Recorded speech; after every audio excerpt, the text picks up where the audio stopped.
Today we're gonna make a square in a square, and you're gonna have 5 pieces of fabric. You're gonna have 4 smaller squares and then 1 bigger square. The pattern you're following should give you the measurements for all the pieces. And you're gonna draw a line on the corner to the corner on your smaller squares, and then you're gonna take 2 of them and you're gonna put them right here in these corners, just like this, where the lines are running parallel. These are called snowball corners, and doing this, they have a tendency to get wonky if you let them. So the way I combat the wonkiness is to starch my fabric before I ever cut it. So I've already got this fabric starched, and then I cut it, and then I want to double check that my line is really going corner to corner, because that's important for it to get it right.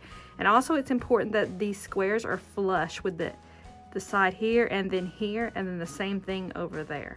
So what I'm gonna go do now is I'm gonna take this to my sewing machine and I'm gonna sew directly on both of these drawn lines. All right, so another thing that combats the wonkiness is to, before you cut these, to go ahead and press them.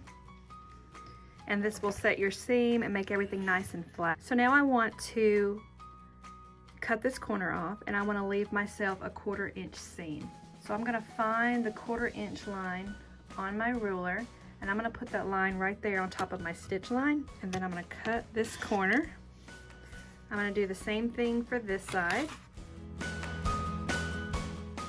So we're gonna push this corner out and press.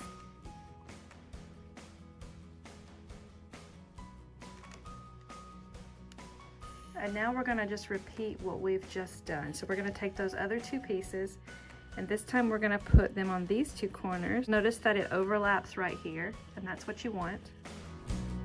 And now I'm gonna go and sew on both of these drawn lines. So we're all sewn up, and I'm just gonna give this a press just to set my seams again, make it all flat and easy for me to cut. I'm gonna do the same thing I did before, cut off these corners and leaving a 1/4 inch seam. So once more, I'm pushing the corner out and pressing.